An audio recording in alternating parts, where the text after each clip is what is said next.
Proper introduction. I'm back with another creation over here. This is a bot that finds a hole and measure its length. It since there's no standard measurements in Principia, I'm going to take 4 of these large grids, which is about as long as planks, thick planks, platforms, plastic beams, and the common long items over here in under basic. So about 4 of these blocks over here, as you can see there. So about that long is equal to 1 unit, and yeah, so this is a hole we're about to scan, so let's go check. It's 5 planks, maximum of 10 planks, 5 planks, sorry. So there's a display over here. It's a binary display. It shows a binary number. This is the result of uh bridge is. It's a binary. If it's off, which is its current state, it's a 0, and if it's on, it's in a 1. So those who know how to read binary, you're going to be seeing a 5, which is yes, yay.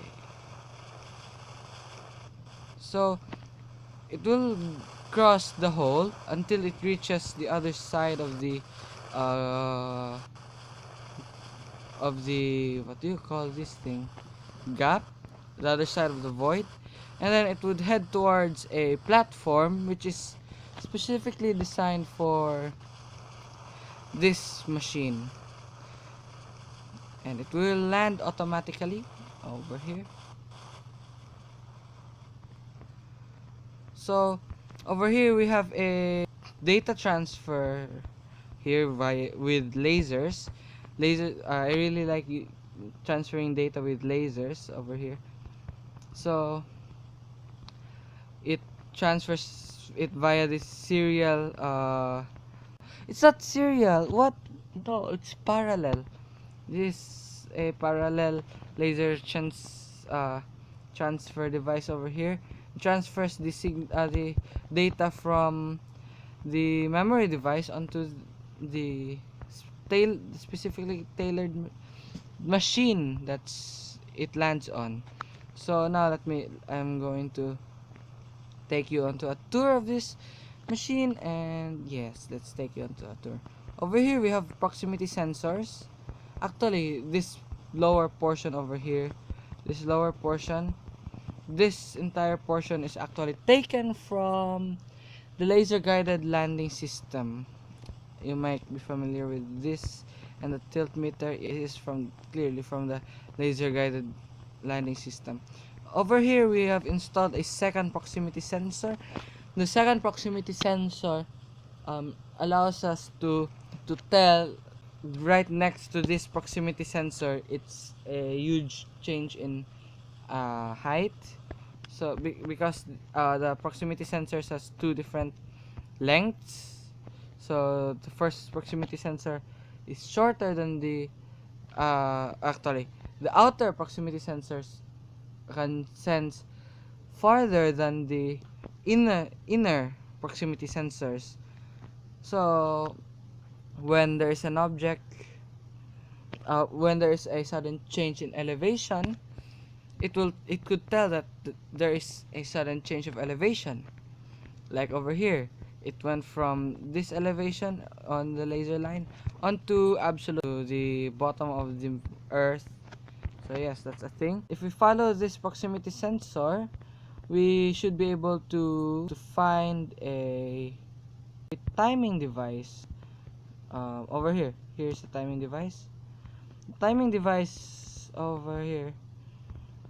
Since the robot could not tell its location, it does not calculate how far it's traveled by the change of location. It measures the distance it has traveled by how much time it has how much time it has passed. So After a certain amount of time, it will send a tick to another part of the component, which that component will translate into a binary number, and that's what you get in the debugger over here. So yeah, it's quite simple, but it's really messy for some reason. So that's how this thing works. Now let's go take a look at the second build I made. I mean, this, I didn't make it. I have already reviewed it. I have already showcased it a few weeks ago, but I have made some slight improvements that would make that build compatible with this build. This is the bridge maker I've reviewed 2 weeks ago, and over here is a few components. This is the same this is the component I've been talking about, that but it counts how many times the value of the input turns into 1 and converts that into a binary output. This is a comparator over here. It compares two values, if which one is larger. The outputs over here outputs which one is larger. This is stackable. So as this thing, these things are stackable. So these things compare. So as long as the input value is larger than the value that's on this side, it would produce more interlocking modules, and the emitter for the interlocking module sends a signal of 1 when it emits an object. So that's goes directly to the input of the counting module. So that's pretty much how it works. Let's give it a oh, it's another crash. Okay, we're back. So let's give it a spin. There you go. It didn't crash that time.